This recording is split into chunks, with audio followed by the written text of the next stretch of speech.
All right. Okay, really good stuff. All right, let's keep it moving, man. We're on a good pace here. This next slide, it talks about the risks, right? So what do we need to know about these proof of stake risks? All right. So despite the fact that it's a very low risk play, there's still risks involved. So we want to make sure everyone knows that. And the number one risk is the protocol risk, which means that if the blockchain breaks in a black swan event or whatever, the token goes to zero. But if you're staking or not, the token will still go to zero. Right. So is it really a risk? And we see like some blockchains that have downtime for a certain period of time, which is kind of connecting to slashing, which we'll look at next. But you will not earn yields when the blockchains have that downtime because no transactions are happening. So that's a bit of the protocol risk, either go to zero or either downtime. Okay. And we've seen some protocols go down for 24 hours, some big ones as well, and come back. And I think it's important. At the end of the day, this is all technology. It's actually proven to be pretty damn robust all around. But it is a risk, and you should be aware of it. But you should also know that if you're owning it, you're also taking that risk. Exactly. So it's like owning an asset. Do you want yield on that asset while you're owning that asset? Either way, you are subject to prices of the asset. Absolutely. Okay. And the most important risk, so this is something that people really need to be careful with, is the malicious validator, right? So are you going to give your stocks or your tokens to someone who does malicious things and ends up losing your actual tokens? But there are many ways to avoid this, right? If there's a malicious actor. If we can look at the actual screenshot here just below this. I took the example of Polkadot because I think Polkadot's proof of stake is a lot more advanced in terms of information than any other of the chains that I've used so far, and I've used them all.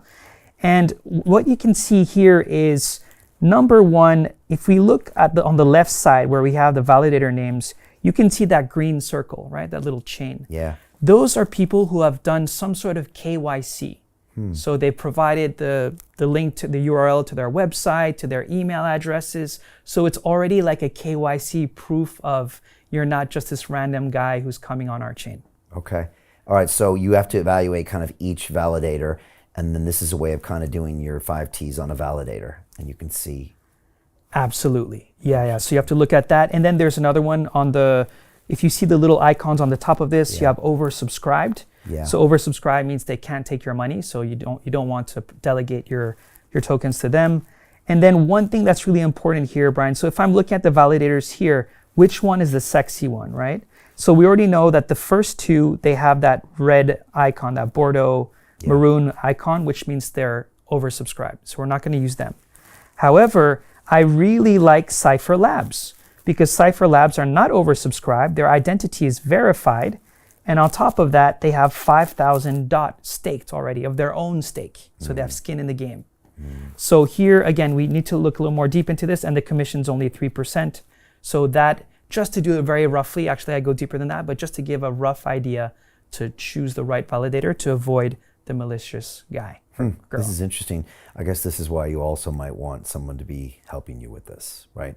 Because it's more things for an individual to have to look through, do due diligence on, because you are passing those tokens to someone else at the end of the day. Exactly. Right, but you got the on-chain metrics and you can see a lot with it, right? And there's some good websites, stakingrewards.com. Actually, they have a list of the most trusted validators on all networks. Okay. So if they're afraid, if people are out there like feeling, oh, this is overwhelming, there's too much information, just go to Staking Rewards or just look at top 10 validator nodes and you'll find websites and they'll give you the really legitimate ones where you can find their identity on LinkedIn, et cetera, et cetera. Awesome. Okay, that's super helpful. I also see slashing risks. Is that something you want to talk about? Because I don't know what that is. So slashing is directly connected to the malicious validator. So if he takes wrong action, he's doing some devious stuff, posting some bad news or doing something that the community doesn't like, they can remove his rewards. And if those rewards are removed, then we're not getting them, obviously. Right. So you get slashed, it could be for a period of time, or you can get completely cut out. And that's something obviously we don't want because maybe he'll run away with the funds. Right, understood. So that's why you want to make sure your validator is good. And then the last thing you're talking about is APY and interest fluctuates, which is a really interesting point that I think a lot of people don't understand. What can you tell us about that? Yeah, it moves a little bit, but with proof of stake, it's a lot more solid and still than some of the crazy yields that we see out there. So once again, another reason why proof of stake for me is the very low risk choice. By the way, the malicious validators like on Polkadot, I haven't seen a single one in the past 6 months, but this is just to warn people that there are risks, right? Yeah. But it's done quite well. Once their identity is verified and they have a track record, I've never personally seen any of these malicious attacks. Okay, that's super helpful, and a good point you made about the annual percentage yield. I mean, in my academy, I get people to just use Aave and earn some yield on their tokens, but one of the things that they soon realize is it's an overnight rate they get quoted, and that can go up and down.